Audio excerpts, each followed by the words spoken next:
Class photo electric effect के lecture number 2 शुरू करते हैं। फोटो इलेक्ट्रिक इफेक्ट क्या होता है, थ्रेशोल्ड फ्रीक्वेंसी क्या होती है, थ्रेशोल्ड वेवलेंथ क्या होती है, वर्क फंक्शन क्या होता है, इंटेंसिटी से करंट पे क्या इफेक्ट पड़ता है, ये सारी चीजें हम फर्स्ट लेक्चर के अंदर डिस्कस कर चुके हैं। आज लेक्चर नंबर 2 है जिसके अंदर एक आइंस्टाइन इक्वेशन डिस्कस करनी है और फोटो इलेक्ट्रिक इफेक्ट में स्टॉपिंग पोटेंशियल की कुछ मैथमेटिक्स डिस्कस करेंगे और कुछ न्यूमेरिकल्स भी डिस्कस करेंगे।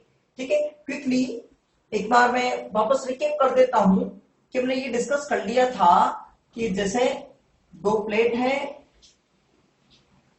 ये दो प्लेट, इसके ऊपर जैसे ही सफिशिएंट फ्रीक्वेंसी की लाइट इंसिडेंट करेंगे,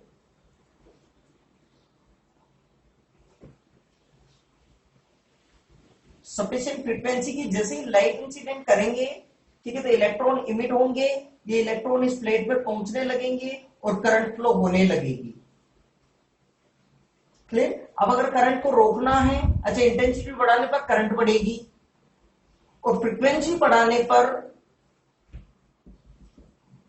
या वेवलेंथ डिक्रीज करने पर, कम करने पर एनर्जी बढ़ेगी, लेकिन number of photons per second या नंबर ऑफ इमिटेड इलेक्ट्रॉन पर सेकेंड नहीं बढ़ने से करंट में कोई चेंजेस नहीं होगा। हाँ, अगर इंटेंसिटी बढ़ाते हैं तो करंट इंक्रीज होगी क्योंकि नंबर ऑफ इमिटेड इलेक्ट्रॉन पर सेकेंड इंक्रीज हो जाएंगे, करंट इंक्रीज होगी, लेकिन काइनेटिक एनर्जी में कोई चेंजेस नहीं होगा।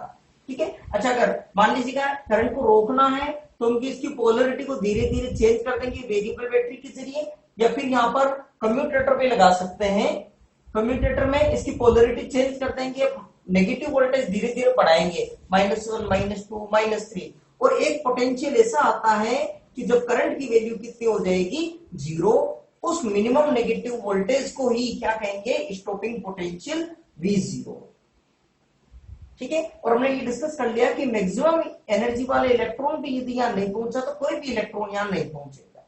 ठीक है, आज आइंस्टाइन इक्वेशन भी डिस्कस करेंगे, ठीक है, और कुछ मैथमेटिक्स डिस्कस करते हैं।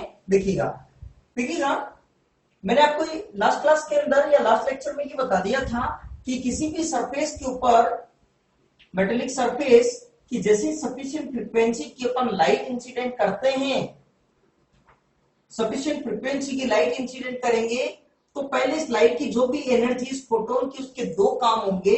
पहले तो इलेक्ट्रॉन को इस सरफेस से बाहर निकालना, मतलब वर्क फंक्शन की फॉर्म में एनर्जी एक्सपेंड होगी, खर्च होगी। उसके बाद जितनी एनर्जी बचेगी वो इमिटेड इलेक्ट्रॉन की काइनेटिक एनर्जी में कन्वर्ट हो जाएगी। इसका मतलब फोटोन की एनर्जी, जो इंसिडेंट फोटोन की एनर्जी है E, W इलेक्ट्रॉन को निकालने में काम में आ गई एनर्जी, तो बची कितनी है, E माइनस W। वो किस में कन्वर्ट हो जाएगी, काइनेटिक एनर्जी में, काइनेटिक एनर्जी मैक्सिमम, क्योंकि यहाँ पे W की वैल्यू मिनिमम वैल्यू लेते हैं। जैसे सीजियम के लिए, सीजियम की प्लेट है तो W की वैल्यू हो गई 2.14 इलेक्ट्रॉन वोल्ट। तो अगर पहली बार जो इलेक्ट्रॉन निकलेगा इसमें से, ठीक है, तो इलेक्ट्रॉन को बाहर निकालने के लिए एनर्जी चाहिए 2.14 इलेक्ट्रॉन वोल्ट। लेकिन यदि एक इलेक्ट्रॉन निकल गया है, प्लेट पॉजिटिवली चार्ज हो गई है, अब इस प्लेट में से इलेक्ट्रॉन को निकालना है तो शायद इतनी एनर्जी से काम नहीं चलेगा, इससे कुछ ज्यादा देनी पड़ेगी। क्यों देनी पड़ेगी? आपकी बार पॉजिटिव प्लेट, आपकी बार एक इलेक्ट्रॉन निकलने का मतलब ये हुआ कि प्लेट पे डबल पॉजिटिव चार्ज हो गया। ये प्लेट इलेक्ट्रॉन को ज्यादा तेजी से वापस अट्रैक्ट कर सकती है, इलेक्ट्रॉन का निकलना मुश्किल हो गया थोड़ा सा। ठीक है, इसका मतलब ज्यादा एनर्जी चाहिए इसको इलेक्ट्रॉन को निकालना, तो काइनेटिक एनर्जी क्या हो जाएगी, कुछ कम हो जाएगी। क्लियर, समझ में आ रही बात? इसलिए W की वैल्यू जो भी आपको दे रखी है टेबल में, वो एक मिनिमम वैल्यू ही दे रखी होती है, तो मतलब काइनेटिक एनर्जी क्या होगी, मैक्सिमम। क्लियर यहाँ तक? अच्छा, यहाँ पे कंटिन्यू काइनेटिक एनर्जी डिक्रीज नहीं होगी क्योंकि कंटिन्यू इलेक्ट्रॉन की सप्लाई बन रही है, क्लोज पाथ बन रहा है। अब देखिएगा E क्या है यहाँ पर, energy of photon,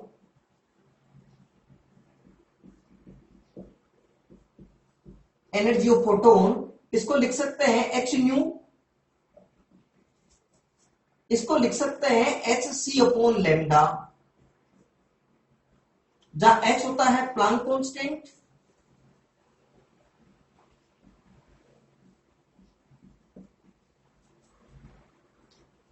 Planck constant इसकी वैल्यू होती है 6.63 10⁻⁻34 joule into second. Clear? New है फ्रीक्वेंसी, हर्ट्ज के अंदर, लैम्डा है वेवलेंथ।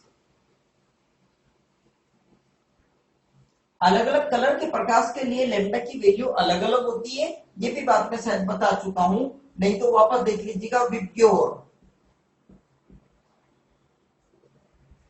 अगर विजिबल लाइट की बात करें तो violet, indigo, blue, green, yellow, orange, red, इधर चलेंगे लैम्डा इंक्रीज होता है, मतलब रेड कलर की वेवलेंथ सबसे ज्यादा है, वॉयलेट कलर की वेवलेंथ सबसे कम है।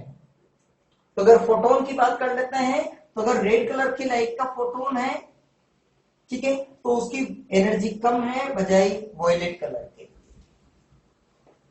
क्योंकि उसकी वेवलेंथ ज्यादा है। क्लियर? दूसरा इसके अंदर W है work function,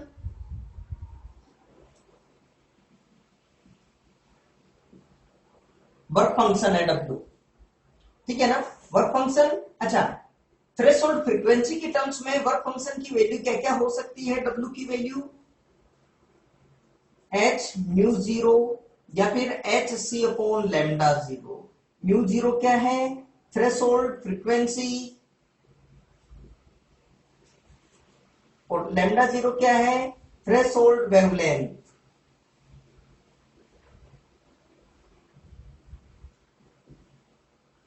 threshold wavelength.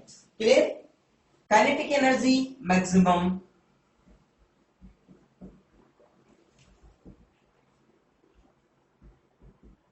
Maximum kinetic energy of emitted photon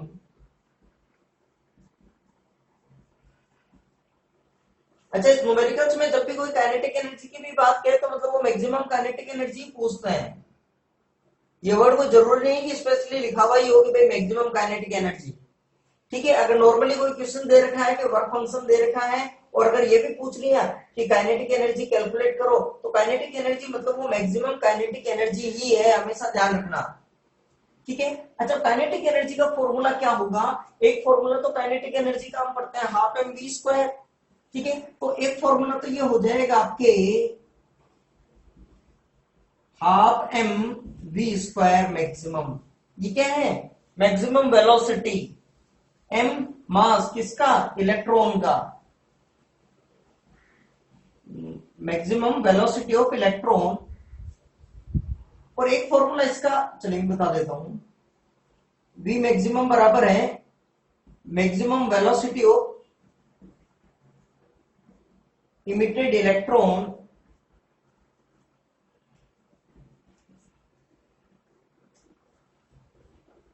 M इसका मास। एक फॉर्मूला काइनेटिक एनर्जी का और होता है पोटेंशियल टर्म्स में ई वी जीरो। इस बात को थोड़ा सा समझना, देखिएगा, अगर कोई चार्ज पार्टिकल, प्रोटॉन हो सकता है, इलेक्ट्रॉन हो सकता है, अल्फा पार्टिकल हो सकता है, सामान्यतः तो उसको एनर्जी देने के लिए वोल्टेज का ही सहारा लेते हैं, बैटरी का सहारा लेते हैं।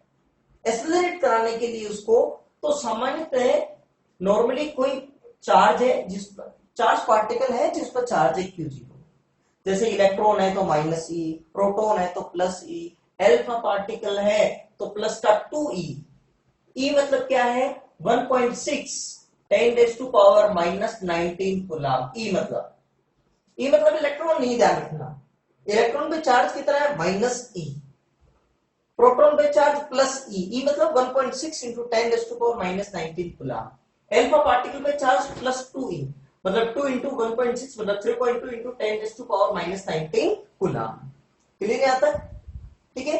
अच्छा, इलेक्ट्रॉन हो चाहे प्रोटॉन। अच्छा, अब दूसरी बात, कोई भी चार्ज पार्टिकल जिसके ऊपर चार्ज है क्यू जीरो, अगर उसको V वोल्टेज की बैटरी से एक्सेलरेट कराएं, कि जैसे फॉर एग्जांपल आपने पोटेंशियल डिफरेंस ये प्लेटें रख दी, इसको इस तरह से भी समझ सकते हो, दोनों के बीच में पोटेंशियल डिफरेंस या वोल्टेज है V, 2 वोल्ट, 10 वोल्ट, 15 वोल्ट, जो भी, ठीक है। अगर इसमें पार्टिकल रख देते हैं, जैसे पॉजिटिव पार्टिकल रख दिया तो वो नेगेटिव प्लेट की तरफ जाएगा, नेगेटिव चार्ज तो पॉजिटिव प्लेट की तरफ जाएगा। इलेक्ट्रॉन हो चाहे प्रोटॉन हो, दोनों को सेम काइनेटिक एनर्जी मिल जाएगी वोल्टेज के जरिए, ठीक है। अब बात सुनो, काइनेटिक एनर्जी सेम हो जाएगी, वेलोसिटी दोनों की अलग अलग हो सकती है, ठीक है। तो V वोल्टेज से अगर उसको एक्सेलरेट कराएं तो उसको एनर्जी मिलेगी Q नॉट V, ये होती है काइनेटिक एनर्जी उसकी। V उसका पोटेंशियल डिफरेंस, इलेक्ट्रॉन चाहे प्रोटॉन दोनों की काइनेटिक एनर्जी सेम ही होगी, बस इलेक्ट्रॉन है तो इधर चलेगा, प्रोटॉन है तो इधर की तरफ चलेगा, ठीक है। जैसे अगर मान लीजिएगा, आपको ऐसे सिंपल स्पीड से मान लीजिएगा एक इलेक्ट्रॉन है, इलेक्ट्रॉन को 20 वोल्ट से एक्सेलरेट कराएं तो उसकी एनर्जी कितनी देगी, 20 E, क्यू नॉट की जगह E, V की जगह 20 वोल्ट, ठीक है। तो 20 eV इलेक्ट्रॉन वोल्ट।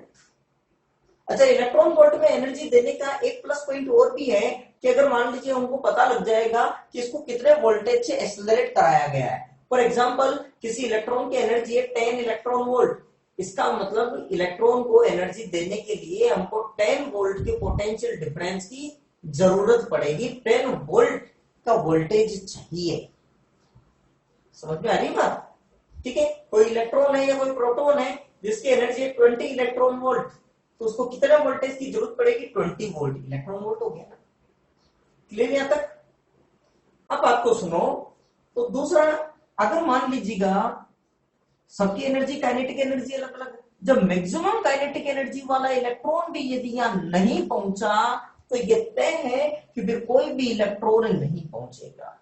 अच्छा, जितनी उसकी काइनेटिक एनर्जी है, हमने ये नेगेटिव प्लेट कर दी, ये वोल्टेज नेगेटिव प्लेट इलेक्ट्रॉन को रिपेल करने की कोशिश करेगी, इलेक्ट्रॉन यहां पहुंचने में भी परेशानी हो जाएगी इलेक्ट्रॉन को, ठीक है। लेकिन अच्छा, कुछ कम वोल्टेज है भी तो नेगेटिव वोल्टेज, इलेक्ट्रॉन फिर भी यदि पहुंच रहे हैं जिनके पास ज्यादा काइनेटिक एनर्जी, और वोल्टेज बढ़ा दिया, तो जब इनकी जितनी काइनेटिक एनर्जी है उतनी एनर्जी हम इस वोल्टेज के जरिए नेगेटिव में अगर दे दें तो फिर इलेक्ट्रॉन यहां नहीं पहुंच पाएंगे और करंट कितनी हो जाएगी, 0। तो एक फॉर्मूला इसके लिए और भी हो सकता है, वो क्या हो जाएगा, Q not V, Q not की जगह E, V0। अच्छा, कोई प्रॉब्लम हो रही है सर, इलेक्ट्रॉन पे चार्ज -E है तो +E क्यों रखा, तो कोई फर्क नहीं पड़ेगा, क्योंकि काइनेटिक एनर्जी हमेशा पॉजिटिव ही होगी, बस इलेक्ट्रॉन है प्रोटॉन, कोई इफेक्ट नहीं पड़ेगा, बस इतना सा फर्क पड़ेगा कि प्रोटॉन है तो वो इधर की तरफ चलेगा, इलेक्ट्रॉन है तो इधर की तरफ चलेगा, काइनेटिक एनर्जी उतना ही मिलना है उसको। तो E V0, तो V0 क्या हो गया, स्टॉपिंग पोटेंशियल,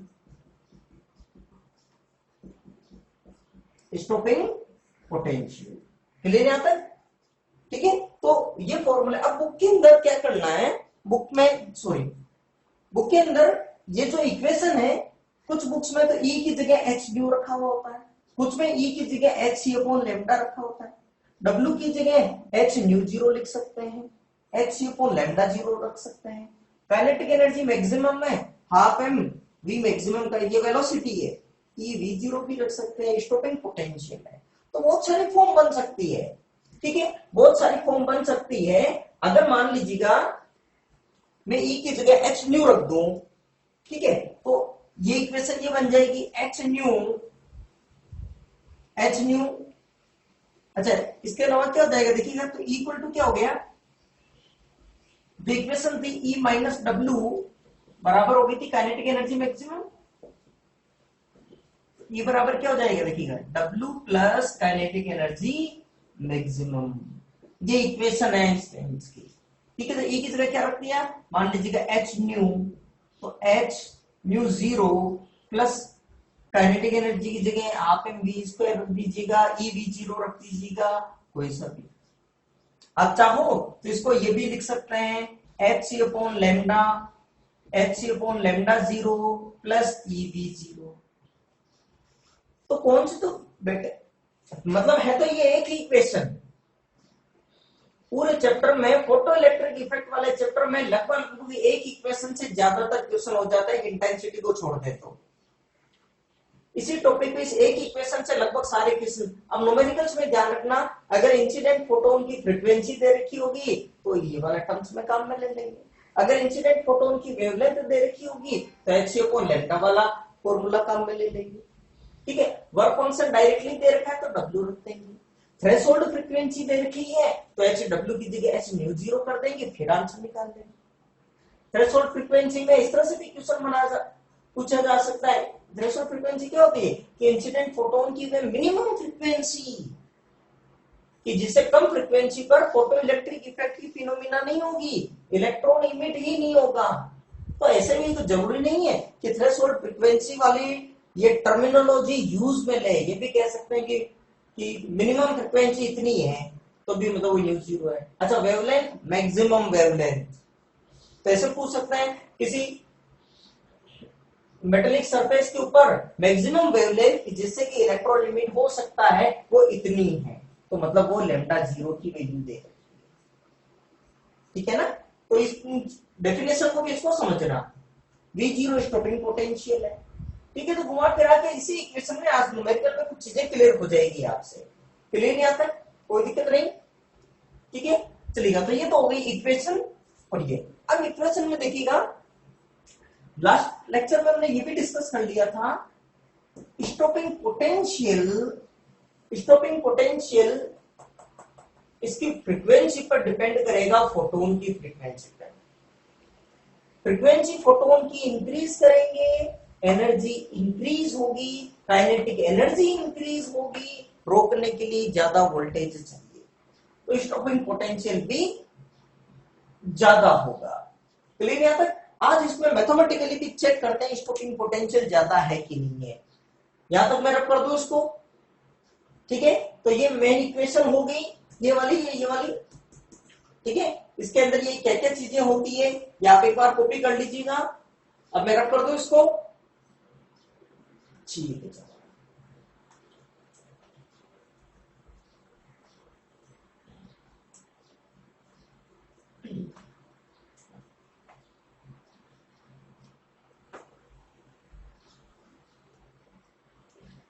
चलिए, जैसे कि फ्रीक्वेंसी के टर्म्स में चेक करते हैं बात को, ये वापस इक्वेशन उतारते हैं। देखिएगा, स्टॉपिंग पोटेंशियल पे डिपेंडेंस देखते हैं फ्रीक्वेंसी पर। स्टॉपिंग पोटेंशियल निकालना है फ्रीक्वेंसी पर, तो वापस में E equal to W plus kinetic energy maximum equal to यही हो गया, ठीक है। तो E की वैल्यू क्या रख दूंगा, h न्यू बराबर ये क्या हो गया, h न्यू 0 प्लस EV0। अब V0 निकालना आपको, ठीक है। तो इसको ट्रांसफर कर दें इधर, तो h new minus h new 0 बराबर EV0। तो EV0 बराबर क्या हो गई, ये h new minus h new 0। तो V0 का मान क्या हो गया, h upon E new minus h new 0 upon, clear. अब ग्राफ बनाना है, देखिएगा, ठीक है। तो पहले तो मैं आपको हल्का सा इस ग्राफ के बारे में एक्सप्लेन कर देता हूं कि कैसे ग्राफ बनाते हैं, कि केमिस्ट्री में भी जरूरत पड़ेगी, फिजिक्स में भी जरूरत पड़ेगी, मैथ्स का इक्वेशन है तो मैथ्स में तो जरूरत पड़ती ही पड़ती है, ठीक है। y equal to mx plus c एक स्ट्रेट लाइन का ग्राफ है। समझना इसको, ग्राफ को कैसे बनाते हैं, रटना नहीं है, ध्यान रहे। नहीं समझ में आ रहा है, एक बार फिर वीडियो देखें, ठीक है। y equal to mx plus c का ग्राफ में क्या क्या चीजें होती है, पहले मैं ये हल्का सा समझा देता हूं। c होती है intercept on y axis by line. m होती है स्लोप, ठीक है चलेगा। अब इंटरसेप्ट क्या होता है ये भी मैं चीज क्लियर कर देता हूं। स्लोप के बारे में हल्का सा ऐसे समझ लीजिएगा, कोई भी लाइन ये अगर मान लीजिएगा एक्स एक्स है, ये वाई एक्सिस है, तो एक्स एक्स से जितना ये एंगल बना रही है राइट साइड से, उस एंगल की टेंजेंट को बोलते हैं स्लोप, टेन थीटा। ठीक है, चलिए हमको भी इससे इतना कोई लेना देना नहीं है, स्लोप वगैरह की डायरेक्टली इसका ग्राफ बनाते हैं कैसे हो। सी होता है इंटरसेप्ट, जैसे इक्वेशन में समझाता हूं, y equal to 2x plus 3, इसका ग्राफ बनाना है।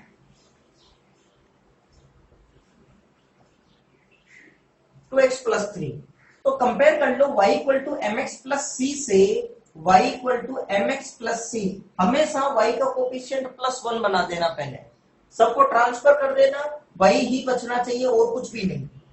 ठीक है, तो y equal to 2x plus 3, ये हो गया c, तो c की वैल्यू हो गई 3, ये xx, ये yx, तो c की जगह रखेंगे 3, मतलब यहां पर इससे 3 पॉइंट ऊपर इस पॉइंट से ग्राफ पास होगा, मतलब ये वाली वैल्यू हो गई 3। ठीक है, तो इसके कोऑर्डिनेट भी अगर लिखना चाहें तो ये हो जाएंगे 0,3, तो ग्राफ इससे पास होगा, या तो ग्राफ आएगा ये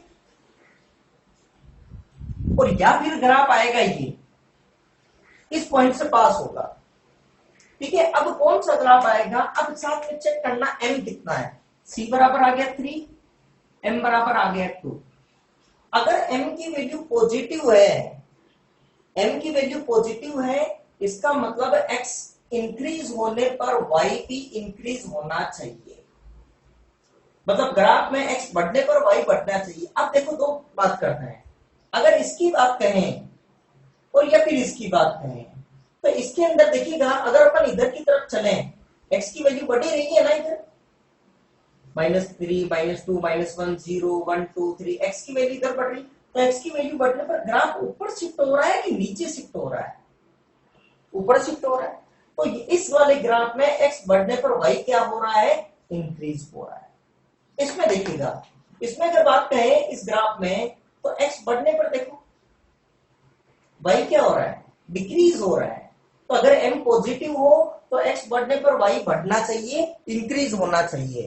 ठीक है, तो बताएं आप ग्राफ कौन सा आएगा, ये वाला ग्राफ बनेगा कि ये वाला ग्राफ बनेगा, ये वाला ग्राफ बन जाएगा। ठीक है, तो इसका मैं ग्राफ बना देता हूं, और ये ग्राफ बन गया xx, ये yx, ये 0,3,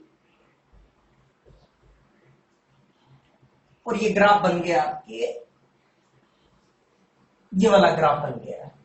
क्लियर, चलिए और बनाते हैं ग्राफ। अब समझना, 3y या 3x plus y plus 2y equal to 6। अब इसमें बनाते हैं, देखिएगा, तो पहले क्या हो गया, देखिएगा 2y इक्वल टू 6 माइनस,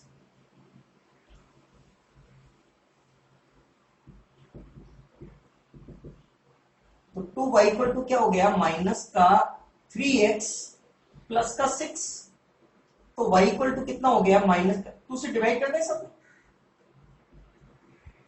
2 से डिवाइड कर दिया, y इक्वल टू माइनस का 3/2x प्लस 3। अब इसमें बताएं आप, m कितना है, -3/2, और ये हो गया m, और ये क्या हो गया c।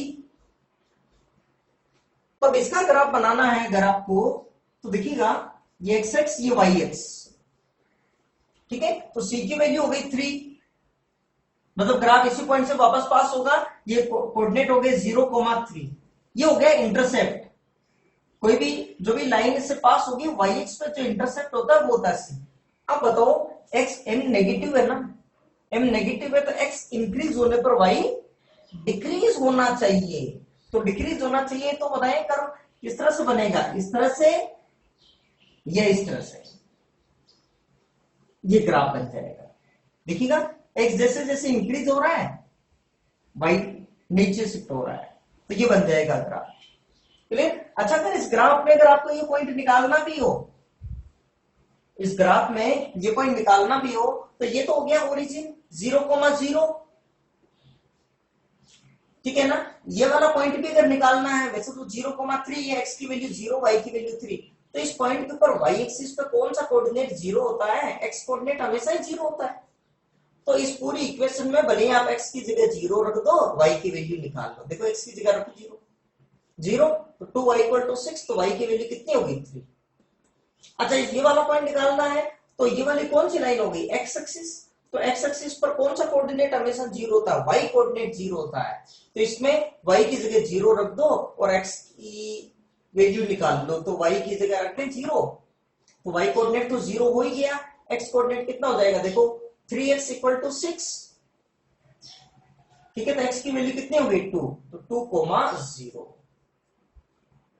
हमेशा पहले एक्स कोऑर्डिनेट फिर वाई कोऑर्डिनेट, ठीक है। एक और बता दीजिएगा आप, अगर मान लीजिएगा 3x plus 4y plus 3 equal to 0, इसका ग्राफ बनाना है तो 4y इक्वल टू माइनस का 3x माइनस का 3, दोनों को यहां पे y बना ले, तो y इक्वल टू कितना हो गया, 4 से डिवाइड कर दीजिएगा, -3/4, तो ये हो गया y इक्वल टू mx, तो ये हो गया m, ये हो गया c, c की जगह क्या रखेंगे -3/4, तो बताएं इसका ग्राफ कैसा बनेगा, -3/4 ये हो गया, तो इसके कोऑर्डिनेट कितने हो गए 0, -3/4। अब बताएं ग्राफ इस पॉइंट से पास होगा, अब स्लोप क्या होगी नेगेटिव, x इंक्रीज होने पर y डिक्रीज होना चाहिए, तो बताएंगे आप इधर आएगा या इधर आएगा, इधर चलेंगे तो x इंक्रीज होने पर y, तो ये ग्राफ बन जाएगा, ये देखिएगा x इंक्रीज हो रहा है ना, इधर ग्राफ पे इधर चल रहे हैं, देखिए y डिक्रीज हो रहा है ना, ठीक है, पॉइंट नीचे शिफ्ट हो रहा है और y पर, तो ये ग्राफ बन जाएगा। तो इस तरह से ये ग्राफ आपके लिए, तो यहां तक ये चीज क्लियर हुई, ठीक है। एक इक्वेशन आप और बना लीजिएगा, बोले एक इक्वेशन तो एक और बना लेते हैं, तो y equal to 2x minus 4, इसका बना लेते हैं, इसका बना लेते हैं, तो बताएंगे आप ये x ये y, तो y c की जगह कितना हो गया -4, ये हो गया -4, मतलब 0, -4, स्लोप m बराबर क्या है 2, स्लोप पॉजिटिव, तो ये ग्राफ बन गया। x इंक्रीज होने पर y क्या हो रहा है, इंक्रीज हो रहा है, क्लियर, कोई दिक्कत नहीं यहां तक। तो ये इसका भी ग्राफ बन गया। तो ये कुछ मैथमेटिक्स के अंदर ये कुछ ग्राफ इस तरह से बन सकते हैं, लेकिन ध्यान रहे ग्राफ में फिजिक्स में और मैथ्स में कुछ हल्का सा डिफरेंस होता है, क्योंकि मैथ्स में तो x की वैल्यू नेगेटिव पॉजिटिव कैसे भी हो सकती है, फ्रीक्वेंसी नेगेटिव थोड़ी हो सकती है, ठीक है। तो हमको इस बातों का थोड़ा सा ध्यान भी और रखना पड़ेगा, और आपके इजीली ग्राफ बन जाएंगे। क्लियर, रब कर दो ना इसको, आप इसको एक बार समझ लीजिएगा, मैं इसको रब कर रहा हूं। अब देखिए इसमें ग्राफ बनाते हैं, ठीक है। आपको ग्राफ बनाना है, मान लीजिएगा फ्रीक्वेंसी न्यू और स्टॉपिंग पोटेंशियल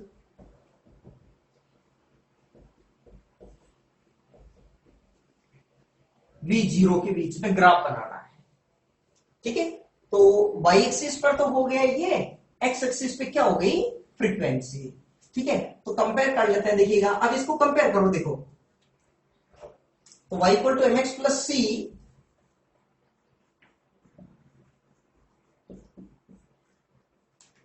तो कंपेयर करेंगे तो देखिएगा ये बन गया y एक्सिस पर ये, और x एक्सिस के ऊपर हो गया ये। अब कंपेयर कर लीजिएगा, तो m की जगह तो क्या हो गया h अपॉन e,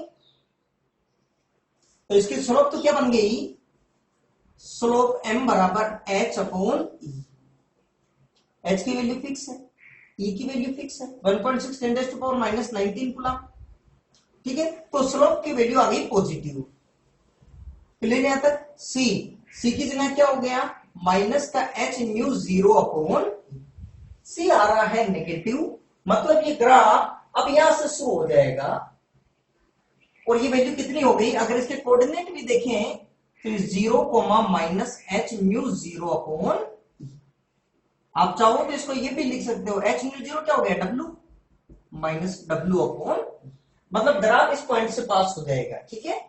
अब स्लोप क्या है पॉजिटिव, तो बताएं x इंक्रीज होने पर y इंक्रीज होगा, तो इसका ये ग्राफ बन जाएगा इस तरह से, अब एक बात और सुनो, अब ये वाला पॉइंट देखो, देखे पहले तो ये मैथमेटिक्स के हिसाब से अभी पूरा कंप्लीट नहीं हुआ आंसर, ठीक है ना। अब ये वाला पॉइंट निकालना आपको, तो एक्सिस यहाँ पर वाई एक्सिस की वैल्यू, वाई कोऑर्डिनेट क्या हो जाएगा 0, मतलब v0 की वैल्यू कितनी हो जाएगी यहाँ पे 0। अगर ये वाला पॉइंट निकालना है आपको कि कितना है, तो आप इस इक्वेशन में देखिएगा, इधर तो चलेंगे तो फ्रीक्वेंसी बढ़ेगी, इधर चलेंगे तो वोल्टेज बढ़ रहा है, स्टॉपिंग पोटेंशियल बढ़ रहा है। तो अगर ये वाला पॉइंट देखना है तो यहाँ पर स्टॉपिंग पोटेंशियल की वैल्यू कितनी हो जाएगी 0, और न्यू की वैल्यू निकाल लो कितनी होगी। तो इस इक्वेशन में v0 की जगह तो देखो, अगर मैं 0 बराबर h new minus h mu 0 इधर भेज दीजिएगा, तो h न्यू 0 बराबर क्या हो गई h न्यू, तो न्यू का मान कितना हो गया न्यू 0, मतलब इसके कोऑर्डिनेट क्या हो गए, अगर इसके कोऑर्डिनेट रखे x, 0 न्यू 0, 0, मतलब ये कोऑर्डिनेट क्या हो गया न्यू 0, ये डिस्टेंस। अब बात बताओ, इधर चल रहे हैं तो फ्रीक्वेंसी बढ़ रही है, यहां पर फ्रीक्वेंसी 0, किसकी फ्रीक्वेंसी 0, जो इंसिडेंट फोटोन हो रहा है ना उसकी फ्रीक्वेंसी 0। बताओ 0 फ्रीक्वेंसी है तो इलेक्ट्रॉन क्या इमिट होगा क्या, मिनिमम फ्रीक्वेंसी तो देनी ही पड़ेगी, मतलब वो न्यू 0, जब फ्रीक्वेंसी न्यू 0 या उससे ज्यादा हो तो ही इलेक्ट्रॉन इमिट होने लगेगा। मतलब फोटो इलेक्ट्रिक इफेक्ट की फिनोमिना कब होगी, जब न्यू की वैल्यू न्यू 0 के इक्वल या उससे ज्यादा हो। तो इस वाले पार्ट को तो बिल्कुल रद्द कर दीजिएगा या बहुत ही लाइट कर दीजिएगा इस चीज को, ठीक है। तो ये वाला ग्राफ बन गया आपके लिए, ये वाला ग्राफ बन गया।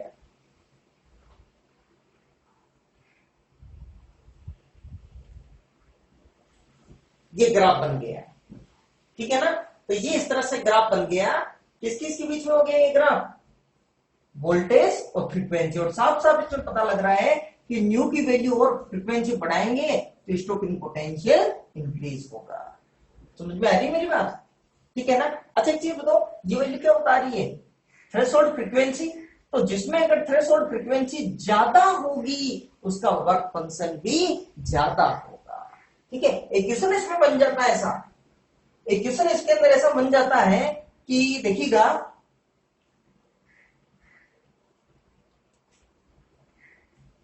कि दो मेटल है, मेटल P और मेटल Q, इसके बीच में स्टॉपिंग पोटेंशियल और फ्रीक्वेंसी के बीच में ऐसा कर्व बना रखा है। तो कौन सी मेटल के लिए, ये मेटल P, तो कौन सी मेटल के लिए वर्क फंक्शन ज्यादा है, कौन सी मेटल के लिए वर्क फंक्शन कम है, तो बताएं ये वाली चीज क्या बता रही है न्यू 0, तो इसके लिए न्यू 0 हो गई ये, और इसके लिए हो गई न्यू 0 क्यू। तो कौन से मेटल के लिए थ्रेशोल्ड फ्रीक्वेंसी ज्यादा है, क्यू के लिए, ठीक है। तो इसमें क्वेश्चन ऐसा बन सकता है कि विच मेटल है वो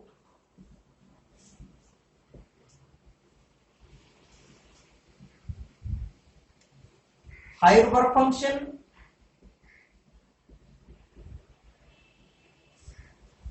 and higher threshold wavelength.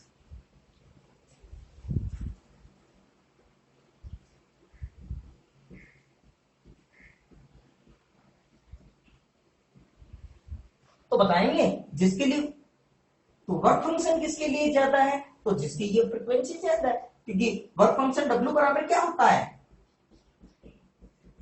h new 0, so new 0 Q के लिए ज्यादा है न्यू 0 P से, सो वर्क फंक्शन Q के लिए ज्यादा होगा P से। और आप चाहो तो इसमें देख सकते हो, ये वाला गेट क्या होता है W कौन, ठीक है। तो आप जिसको भी इसको भी आगे बढ़ाएंगे तो देखिएगा इसके लिए C की वैल्यू ज्यादा होगी तो वर्क फंक्शन Q के लिए ही ज्यादा है, ठीक है। अब दूसरी बात, अच्छा जिसके लिए थ्रेशोल्ड फ्रीक्वेंसी ज्यादा है उसके लिए थ्रेशोल्ड वेवलेंथ कम होगी, एंड वेवलेंथ क्योंकि देखिएगा एनर्जी क्या होती है, एच या डब्ल्यू बराबर देखिएगा एच सी न्यू जीरो बराबर h c upon lambda zero. तो अगर इन दोनों से कंपेयर करें तो देखिएगा न्यू जीरो बराबर सी अपॉन लेमडा जीरो। तो nu zero proportional to 1 upon lambda zero. तो जिसके लिए ये ज्यादा है उसके लिए ये कम, जिसके लिए ये कम है उसके लिए ये ज्यादा। ठीक है, तो लेमडा बात कर लीजिएगा।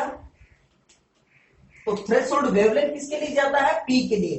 तो lambda zero P, lambda zero Q से, इसके लिए थ्रेशोल्ड वेवलेंथ ज्यादा है। क्लियर, कोई दिक्कत नहीं। और कुछ भी न्यूमेरिकल्स करते हैं आप यहां तक एक बार कॉपी कर लीजिएगा।